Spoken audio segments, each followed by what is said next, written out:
je verjetno zdaj s časoma postalo to malo kar zahtevno, ker otrok se je tudi verjetno navadil imeti kar veliko svobode pri dostopanju do vsebin. Torej zdaj pa tisto nekako spet neko vlogo starša zavzeti, ko je bil prej mogoče sistem malo bolj razpuščen, zdaj pa kar naenkrat priti po XY letih in reči, ok, od danes naprej bomo pa malo drugačen sistem pač uvedli. Ja, če to se zgodi kar naenkrat, je res, da veliko težje, čeprav jaz sem mnenja, da nikoli ni prepozno z vzpostavljanjem dogovorov in pravil. Je pa res, da bo potem veliko težje, če ni bilo to nekako že od začetka vzpostavljena neka jasna pravila. Tukaj se mi zdi, da je zelo pomembno, da so pravila čisto konkretna, zelo konkretno opredeljena, da otrok točno ve, kaj je zdaj tisto, kar je ok, točno koliko časa lahko gleda. Ful je dobro, če so pravila vključujejo celotno družino. Starši so vedno vzgled, Starši so vedno vzgled, otroci opazujejo in če se spostavimo neka družinska pravila, kjer bodo vsi, tudi oba starša zvečer odlagala telefon na neko določeno mesto, kjer tudi starša ne bosta prenašala telefona k kosilu ali pa k večerji, je to zelo velik korak tudi, da se pravi, da ni samo zdaj otrok tisti, ampak da se tudi starša vključi. Je pa potem res, če prej to ni bilo vzpostavljeno, pa zdaj začnemo uvajati neka pravila in dogovore, lahko pričakujemo upor, vsekakor. Otroku je bilo odvzeto nekaj, kar ima rad, nekaj, kar je rad počel, tako da to je popolnoma za pričakovati, da se bo uprl. Je pa potem najtežje staršem zdržati ta pritisk.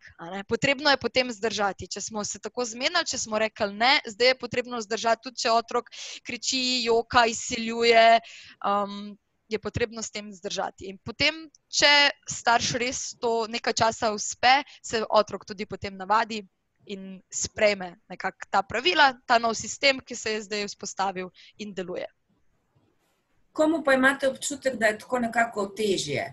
Komu je težje zdržati s tem? Torej, ali staršu, ki je kakšenkrat mogoče uporabil telefon tudi, da je sam pridobil malo miru, da si recimo oddahnil, torej, ali pa da ni zahajal v konflikte z njim, da ni bilo treba tistega prepričevanja, torej, dam ti telefon, pa glej telefon, kot da se zdaj tle pol ure s tabo prerekam in dogovarjam in pogovarjam, ker recimo, ne vem, sem utrujen, pa ne morem tega več. Pa zdaj, torej, zdaj bomo spet tam, ko smo nekaj uporabili za to, da nismo bili v stiku s to frustracijo, kako bomo zdaj spet zdržali s to frustracijo? Torej, komu je nekako v tem momentu celo težje to prenesti? To je zelo težko reči, ampak meni se zdi, da je staršem velikokrat težje zdržati ta pritisk od otroka. Otrok pač poskuša dobiti nazaj, izsiljuje, nekaj si izmišljuje, ampak velikokrat, če se toliko potrudimo, da najdemo neko drugo aktivnost, ki je otroku zabavna, tukaj je to zelo pomembno. Se pravi, da nadomestimo ta čas na napravi z neko drugo aktivnostjo, ki je njemu res zabavna in fina. Če ga povabimo v neko drugo aktivnost, da se zamoti, bo velikokrat otrok to z veseljem sprejel. Starši so pa tisti, ki se zelo slabo počutijo v tistem trenutku, ko vzamejo napravo in potem vidijo reakcijo otroka, in jim je zelo težko zdržati ta pritisk, ker včasih to lahko traja tudi po 1 uro, to prerekanje, prepiranje, in potem se velikokrat vdajo.